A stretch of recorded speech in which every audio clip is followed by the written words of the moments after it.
Bom dia, turma. Hoje eu vou falar com vocês a respeito de um novo assunto da apostila de vocês, que é o texto científico. Quais são as características desse texto? Por que que é importante a gente compreender esse tipo de texto? Até porque um dia vocês vão entrar para a faculdade, eu tenho certeza disso, e vão precisar escrever muitos textos científicos. Começo dizendo para vocês e explicando o que é o texto científico. Texto científico é o nome dado a um tipo de texto utilizado no meio científico. Tava meio óbvio isso, né?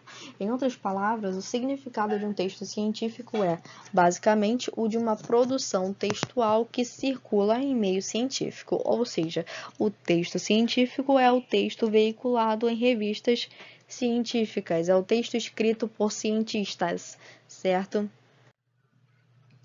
Agora a gente tem as principais características do texto científico, o tipo de linguagem utilizada nesse gênero textual, certo? Dentre outras características. Coloquei aqui para vocês que dentre as principais características do texto científico está seu escopo muito específico. Esse escopo é o corpo do texto. Um texto científico aborda fatos científicos, ou seja, resultados de um estudo, de uma pesquisa ou trabalho que tenha a ver com conhecimento científico. Qualquer descoberta, a descoberta de ETs, por exemplo, no Brasil. E alguém tem um cientista que pesquisou anos sobre isso e tem várias informações coletadas sobre essa informação. Ele vai escrever, vai redigir um texto contendo todos esses dados e todas essas informações, né? A gente tem aqui também que um texto científico ele é diferente do texto literário, daquele texto cheio de firulas, cheio de metáforas, cheio de poemas, digamos assim, dentro do texto corrido, pois enquanto este foca na forma, aquele foca na mensagem, ou seja, o mais importante do texto científico é que ele seja escrito com clareza. Se eu estou estudando alguma coisa, um fenômeno linguístico ou mesmo um fenômeno físico ou químico, se eu quero apresentar os dados da minha pesquisa, eu tenho que me mostrar claro ou clara para que as outras pessoas consigam me compreender, para que os meus dados, a minha pesquisa, ela obtenha sucesso, né? E que aquela informação ela não fique presa apenas para mim. Mas se eu começar a escrever um texto científico e enfiar um poema no meio, dizer que os alienígenas são como humanos um pouco mais desenvolvidamente, sensivelmente, né?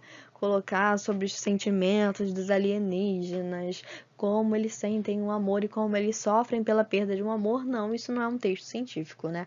Eu tenho que falar cientificamente, por meio de comprovações. Eu fiz pesquisas, eu comprovei um dado e eu vou expor aquele dado. Esse é o texto científico, certo? A linguagem é clara, ela é objetiva, ela é direta, ou seja, o texto ele não enrola, ele não apresenta informações para encher linguiça. Não é necessário isso no texto. Trouxe aqui para vocês um exemplo de texto científico, mas não é necessário ler. Eu quero apenas mostrar para vocês que tem algumas informações como citações aqui embaixo. Aqui também tem nomes científicos. No texto científico vai aparecer diversos nomes relacionados a um fenômeno, só que nomes científicos para esse fenômeno. No caso, a gente tem aqui o clorofluorcarboneto, que são os CF6, os gases responsáveis por corromper a camada de ozônio. Tem esse nome científico e é apresentado.